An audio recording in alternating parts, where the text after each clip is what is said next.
You've come to the right place. If you're a course creator looking to build more impact, income, and freedom, LMScast is the #1 podcast for course creators just like you. I'm your guide, Chris Badgett. I'm the co-founder of the most powerful tool for building, selling, and protecting engaging online courses called LifterLMS. Enjoy the show. Hello and welcome back to another episode of LMScast. I'm joined by a special guest, Susan Wheeler Hall. How you doing, Susan? Great. Thanks, Chris. It's great to have you on the show. We're going to be talking about accessibility and also Susan's journey as an entrepreneur, a WordPress person, a course creator, and a champion and advocate for accessibility. And we're just going to get into that and what that means in all kinds of different ways. But just to kind of set the context for the episode here, can you tell us about you yourself and dealing with chronic illness and how your accessibility story kind of began? Where did all this arise out of? Sure. Well, it's a big question. Well, I was born with a disability, so my mother had it, and then I have another brother with the same disability. It's a progressive neuromuscular disorder called Charcot-Marie-Tooth that nobody really knows. So it's just, hey, CMT, it is what it is. So it impacts me in the way that, I walk very little these days, but I'm still walking, so that's a good thing. I type with 3 fingers now. I started with all of them, but sort of progress. But it's an interesting thing, that word progress, because in the medical world, it has totally different connotation. It can be both, hey, you're doing well, you're making progress, and oh, by the way, you have a progressive disease. Right. So you're progressing in the wrong direction. But it's never really stopped me. I think I live by what I call my unstoppable principle.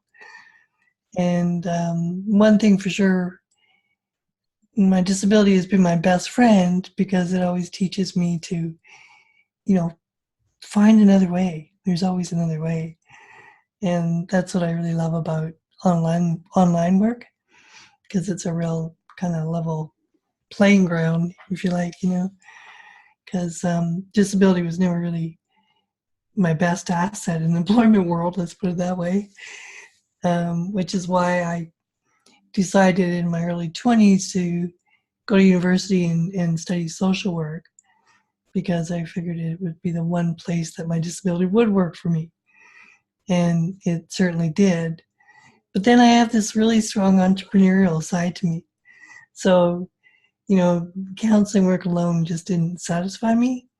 So I did a lot of writing, public speaking, disability advocacy, teaching about how to sell and service to the disabled population, things like that. What brought you into the fold of WordPress?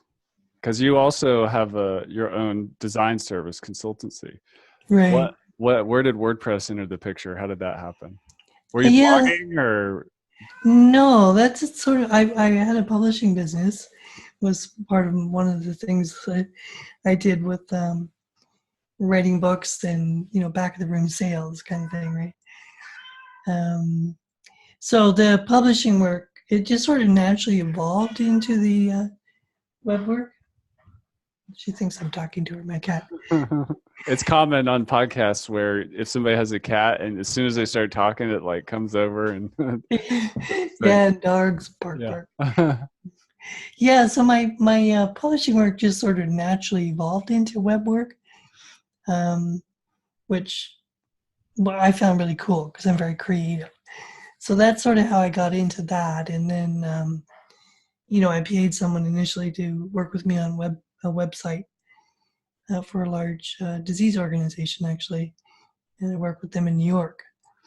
But then, I'm just entrepreneurial and I love learning. So I really love WordPress. So I kind of really got into it, and you just grow every day. I mean, WordPress, there's so much to learn, So that's how I got into WordPress. And then the online course creation, I did, my first course was called Living Well When Unwell, that was more in my coaching work.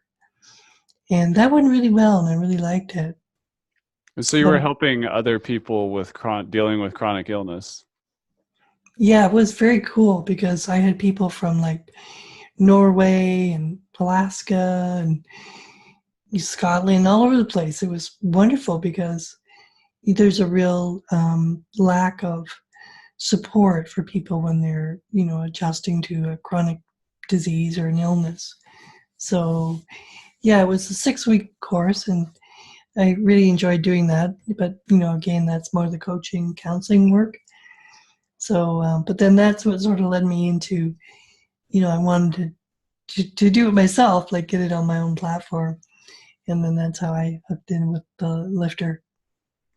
Awesome. And one of your sites, LifeSmarts.ca, I think is a very beautiful implementation of a website. It's got a nice, clean design, and you're selling accessibility training courses into 3 different markets: festivals, theaters, and restaurants. Mm-hmm. And I just think the organization, the design, the implementation of the tools you chose to use for that is a really great example of what you can do with an online course site. And also you're selling in bulk, like to businesses where you have like a group plan where they can have 1 to 49 students, or an organization plan where they can have 50 to 100, or a solo 1-person single student seat. It's just there's like, this is a more advanced implementation, and you've done a really good job on all the levels, from design to development and marketing and everything. It just looks really clean. What's the story of that? Why did you make this? I did that because I think I mentioned to you before, I did some work with the cruise industry, like teaching them how to sell and service to clients with with disabilities. And then my partner is big on, she's a radio host, so we go to a lot of festivals. So then I become like the accessibility police. Yeah. And so that I just started working with a lot of the EDs and ADs on how to make their outdoor festival more accessible. So that's how that started. And then we got hooked in kind of with a cruise, a music festival on cruise. And then so that it just seemed to naturally come together. So they asked me to do some training, like webinars. And I said, hey, how about if I make you an online course? And they're like, giddy up. So I did that. That was the launch of that, the LifeSmarts, so the accessibility training. And then the good thing about that was, because the tools that you have in Lifter, I could just clone them, which is great. So then I cloned it for restaurants and businesses and, other sort of markets, if you like, and then just tweak them, because it's, some basics. I mean, the accessibility training is not rocket science. It's just basically knowing how to respectfully, talk with people with disabilities. And basically, my goal in the training is to help the salesperson, if you like, or the cruise person or whoever, to feel more confident when they interact with a client or a customer with disabilities. So that was the goal, and that's how that came about. What do you do? Just I'm asking on behalf of other course creators out there, that when you're doing like a business to business kind of sale, or like, what marketing advice do you have just for how to get customers or clients for this type of training?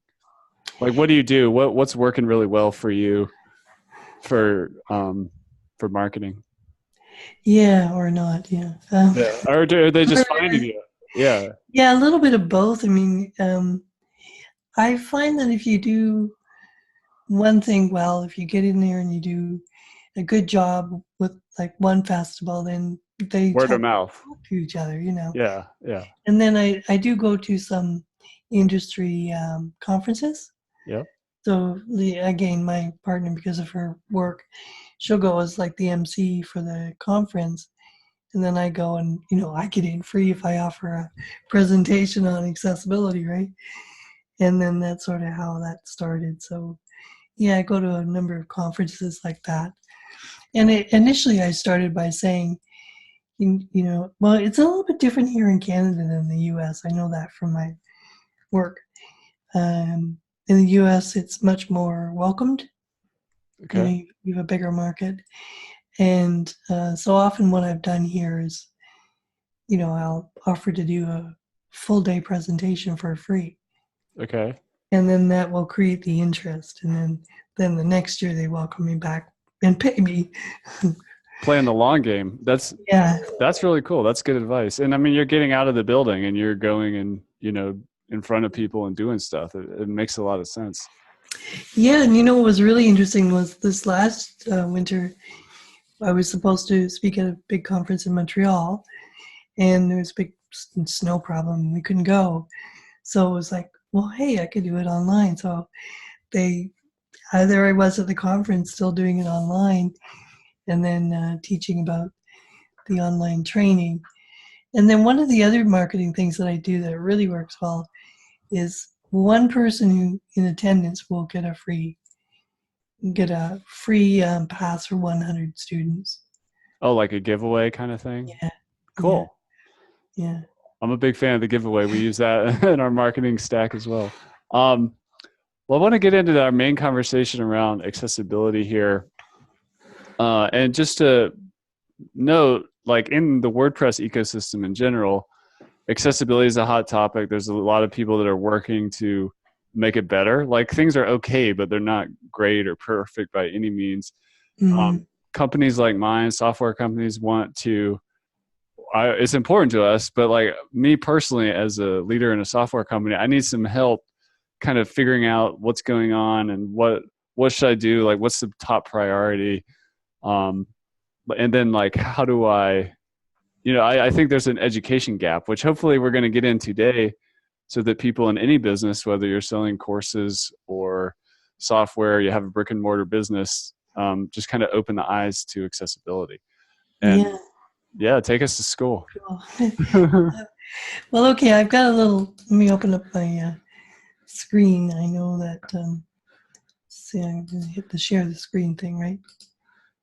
Let's see now. And sorry for the people that,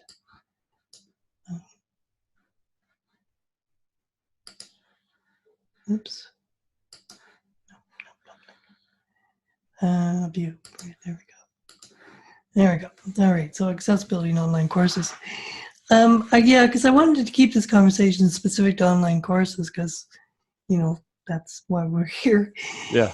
But basically, like the main things that I think are important to this market would be the overlooked client, well, I guess it wouldn't be client, be customer population, underused employment segments, cross diversity, universal impact, and learning styles.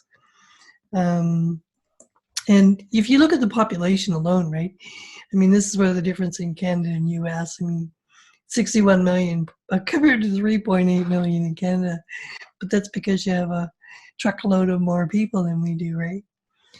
But that does mean that you have a larger market than here in Canada. And so if I had to say the bulk of my work in selling services and supports to do with disability has come from the US, more so than Canada.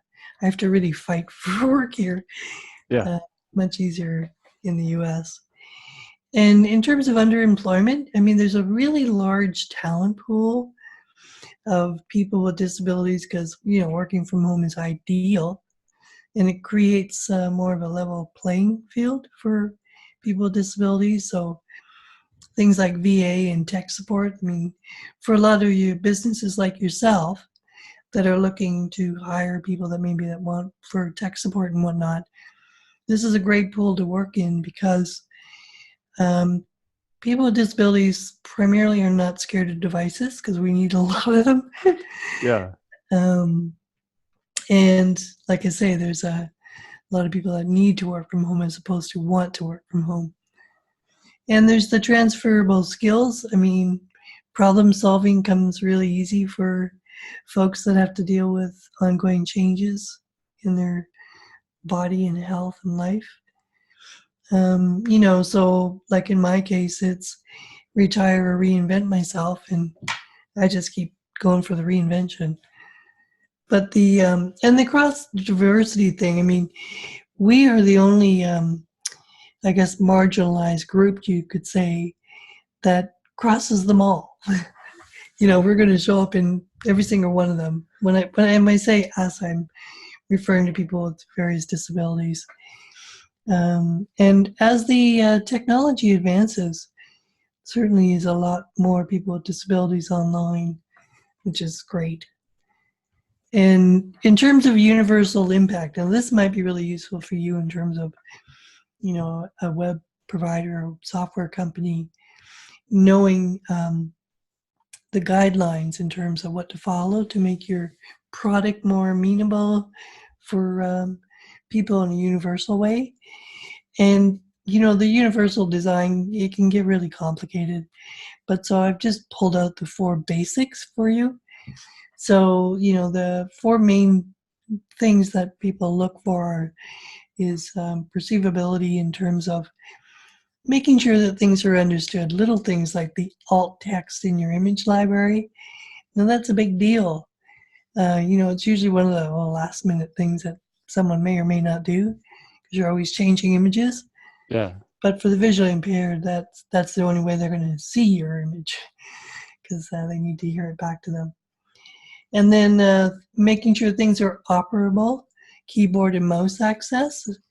And this is, like I said, I type with 3 fingers, so, I'm pretty good at doing that sort of thing, get speedier over the years. But there's certain mouse things that I can't do, and I find different ways to adapt to do that.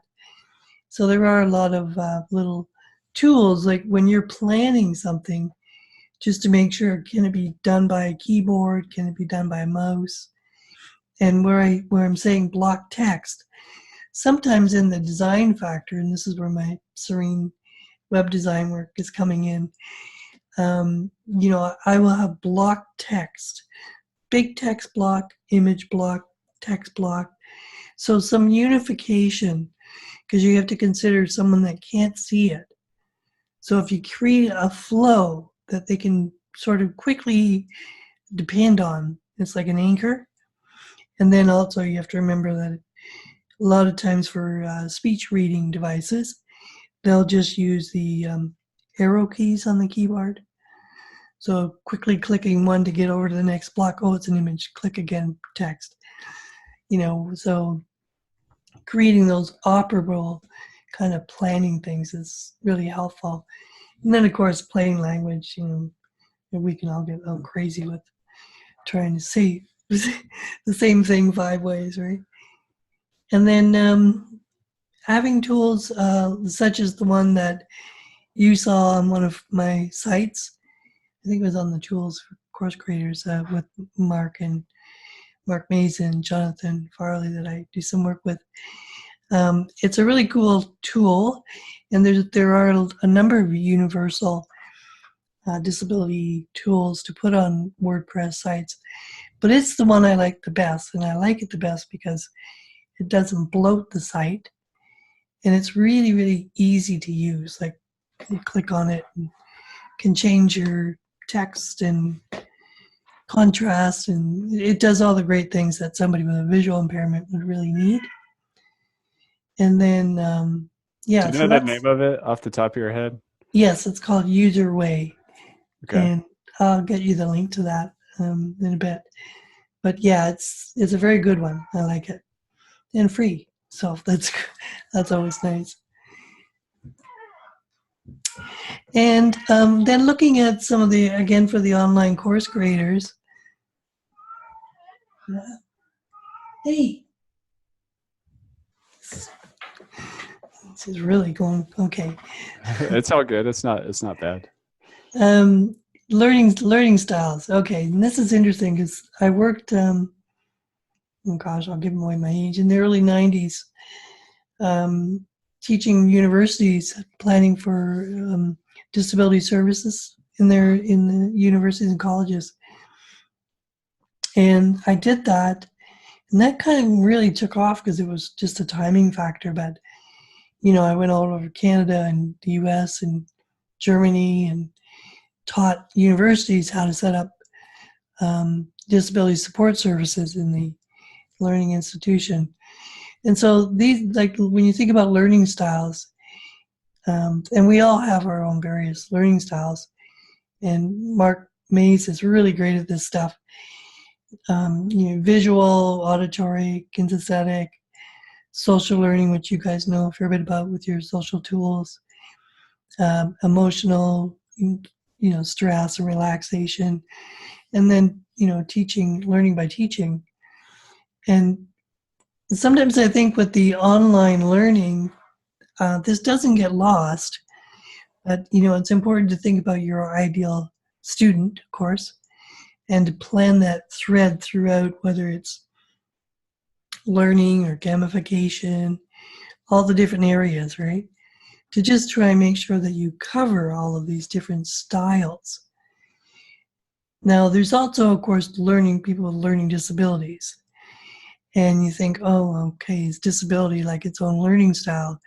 And it's not really, because what happens is we all have traces of these learning styles, all of us. The difference with someone with a learning disability is they have larger gaps between them.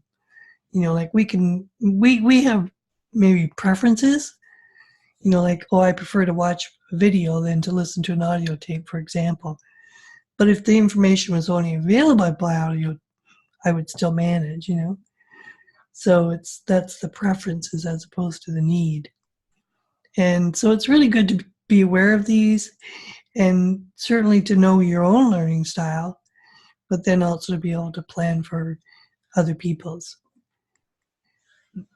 But I think the biggest thing in terms of online course creation is there's a really large market that is still somewhat untapped. And let me give you an example. For example, when I did my Living Well When Unwell course, I created, I guess you call them upsells, like a little booklet on really how to really get the best out of the time you have with your doctor. Because I don't know about in the States, but here in Canada, you get your 15 minutes kind of thing, right? And a lot of people are not prepared. So I teach people how to basically create like a one-page resume, if you like, but only it's about their medical situation. And then the minute you go in there and you hand them that, they love it. It's very efficient, and you end up getting more attention because you're not saying the same thing again and again, right? So there's a lot of little things. Well, I guess they're not little, but there's a lot of areas that are untapped that as our population is aging, how to find an accessible house and how to sell an accessible house, stuff like that. And there's some of it, but there needs to be more, I think. And then also the exclusive approach. I mean, if you plan from the beginning of when you're making your course to just consider some of these accessibility aspects, it'll be much easier, because doing it the other way around, it's like the same as a house. Renovating later is much more expensive than if you start off in the beginning making that ramp kind of thing. Yeah. Wow, that's really cool. What, like, if we're going to be inclusive from the start when we're creating our course, what are some specifics we can do? We could potentially, do as much accessibility planning around our website. Like we could use that user way system. We can put alt text on images. What else? Like, what else can we do? Like in terms of like the learning styles, like in that, like the lesson page or whatever. What would we do there with accessibility in mind? Yeah, well, that's a great question, and that's something that actually Mark is working on now, and he's designing a way to help people keep all those things into consideration. Because, basically it's when you start your course, it's great you have all the content, but you have to really kind of map it out, make your blueprint, I guess you guys would call it. Right. But what I would do is much like you might do for writing a script. Like I would have my, yeah, I did. I had like a video, audio, handouts, downloads. And so I made these different categories, knowing that if I had somebody that was blind, they would depend more on the audio. And if I had somebody who was deaf, they would be depending more on the video. So things like that. So whatever lesson I did, I made sure that all of those different sensory things were attended to, I guess. Yeah, that's awesome. It's funny with the alt text, you usually hear that coming up as an SEO strategy. But that's not the intent. The intent is to just put the accessibility mind first and help someone who can't see understand what this image is. That's what it's really there for. Yeah, and you're going to get better SEO if it's anyways, because you're describing what's in the image, which Google's trying to help bring people looking for what's on your website and in your images and stuff. So yeah. So it's kind of like one of those crossovers, if you like, because it's it's like when you talk about ramps, for example. Never enough ramps in Canada, anyways. Tons. We're so much behind you guys. But like a ramp, obviously, once it's put in, you'll see like mothers and baby carriages and delivery guys with carts. yeah. I mean, everyone uses it. It's not just like, just for the person with disability, right? And one of the things I used to tell the people in the travel industry, if you're working with a customer that has a disability and they're thinking they can't manage at maybe an all-inclusive resort, tell them to follow the beer cart. That's funny. That's how they'll learn how to get to all the different areas of the resort usually. Yeah, that's awesome. Well, you mentioned something in your learning styles I want to talk about, which was the social learning component. And I think this is actually like a crossover to just general entrepreneurship, which is like a lot of entrepreneurs are isolated.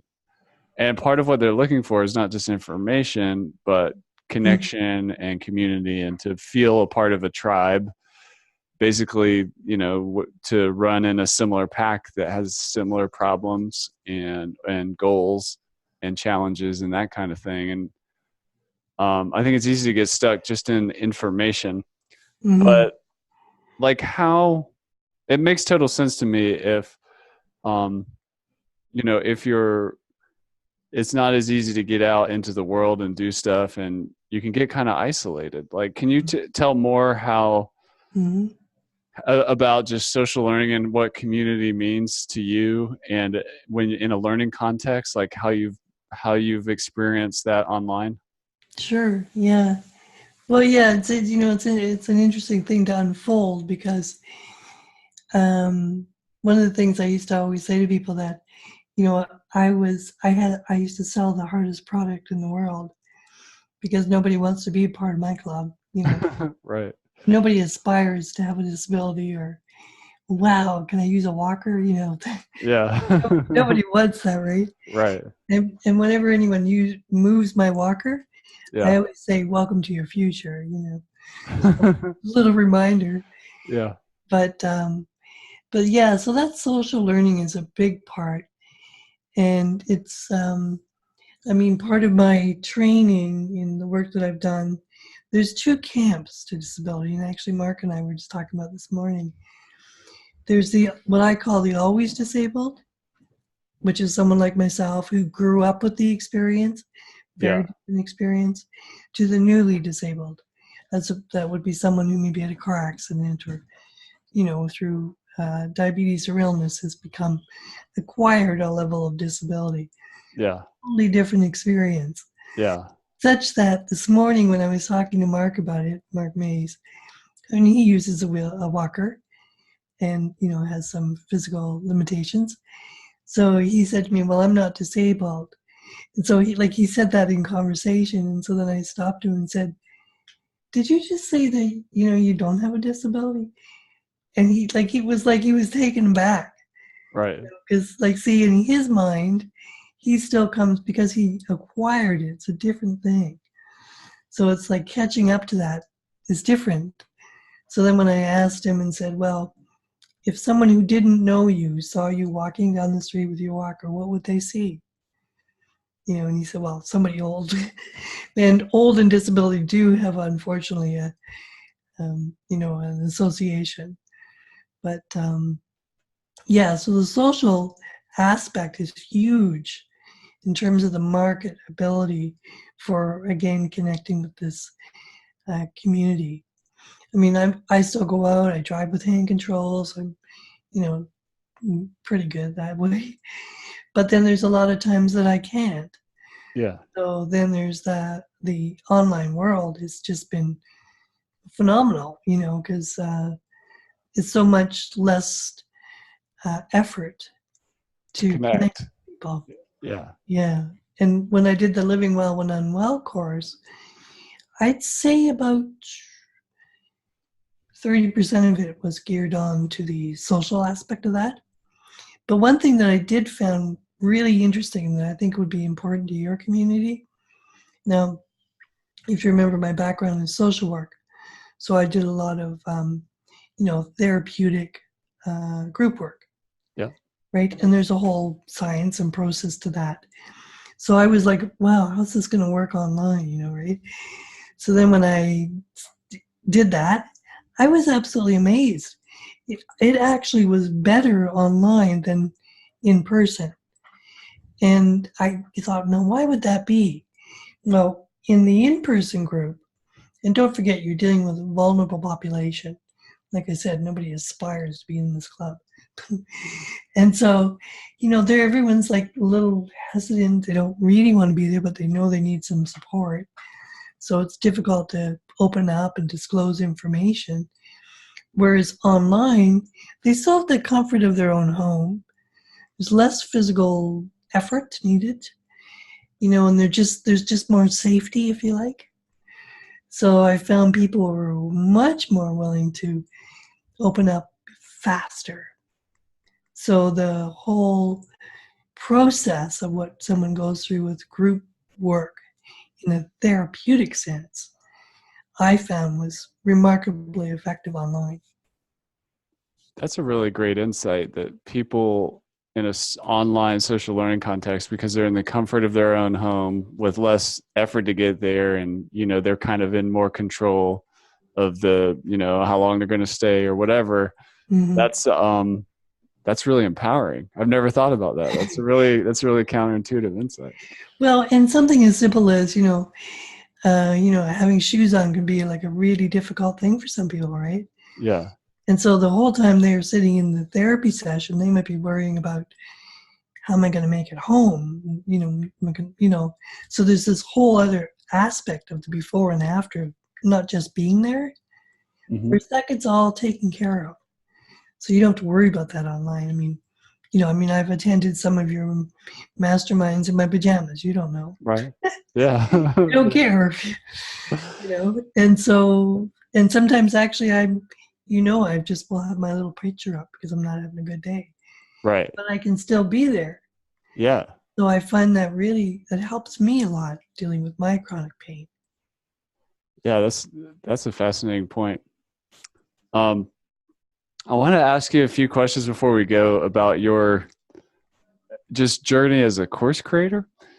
How did you, I guess as an education entrepreneur with a background in social work, how did you, what contributed to pulling together all these skills? Like, for example, when I noticed you online, when I first noticed you, I think I saw somewhere like you have a graphic of, it's like a picture of you or a woman with gray curly hair in a wheelchair, or a what do you call it?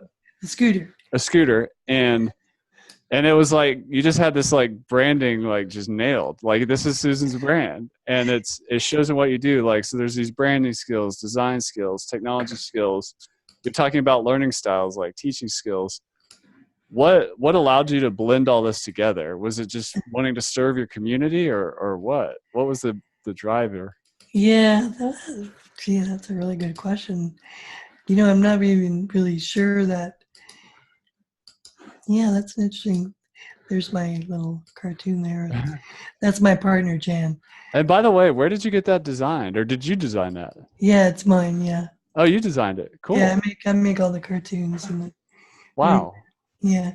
I So did artist. yeah, like I say, I've always been fairly creative. Yeah. So yeah, I don't know, and I one of the things I try to do is like disability is so heavy, right? And that's always been my thing. And even like when I worked as a social worker, and I think because I grew up with it, I don't know, who knows, whatever. But like I say, I perceive my disability as my best friend, teaches me many things. Sure, it's a pain in the ass some days, but you know, it's my life, right? So I try to lighten it up for people because, yeah, I find like I didn't see a lot of cartoons online with people with disabilities. There was nothing fun. So that's why I thought, I need to do that. So then that's how I became to brand myself, I guess. So now my little cartoons are, people are like, hey, you haven't made a cartoon in a while.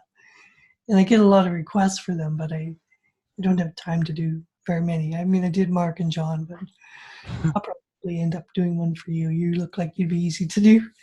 Oh, that's cool. I'd love that. I'd really love that. Susan Wheeler Hall, you can find her at susanwheelerhall.com. If you want to see a great implementation of a lifter site, check out her teaching site called lifesmarts.ca. She also has a podcast called livingwelltoday.ca, Mm-hmm. and her hub kind of coaching site, susanwheelerhall.com, and her web design is over at serenewebdesign.com. I got to ask you before we go about the podcast, what inspired that? I see Um, that like the course, like course creators and coaches and stuff, they need some like mm-hmm. free content out there. And I'm a big champion of podcasts and YouTube videos. Like how did your podcast begin, or why? Well, yeah. Well, actually, I did a radio show here in Canada for 7 years Okay. called Accessibility Matters. Okay. And that's where that site came from, Accessibility Matters. And they wanted me to continue, and I was like, yeah, so I get a little tired of just being the accessibility thing. Yeah. I thought the Living Well Today, because that blended more with my Living Well When I'm Well work, Yeah. was a better fit. Because then basically it's more than just like don't put up stairs. Right. It was a little more about the experience and how to do that. And yeah, sure, marketing. It's a great marketing tool, a great way to connect with people. And people, it's amazing how podcast people find me, reach out to me, which I love, even when they do that. Yeah, and I find for myself personally, I listen to a lot of audio things because it helps me deal with chronic pain. Mm-hmm. So when I'm not able to work, which is not often, then I like to listen to audio because it helps me move my mind away from the pain. So, and yeah, so the podcast is really helpful that way. And I also do, a fair bit of work with Mark and Jonathan these days at Tools for Course Creators. So, of course, I met them through your mastermind. And so now we kind of work together daily now. So it's kind of cool to have that Yeah. connection. Yeah, that's awesome. There's another plug for the power of community, like the relationships that form for you watching or listening to this as a course creator. Sometimes the value is just connecting other people, or that's a big part of it. Susan, thank you so much for coming on the show. I really appreciate it, and we'll have to do this again sometime. Great. Well, thanks for having me, Chris. And that's a wrap for this episode of LMScast. I'm your guide, Chris Badgett. I hope you enjoyed the show. This show was brought to you by LifterLMS, the #1 tool for creating, selling, and protecting engaging online courses to help you get more revenue, freedom, and impact in your life. Head on over to LifterLMS.com and get the best gear for your course creator journey. Let's build the most engaging, results-getting courses on the internet.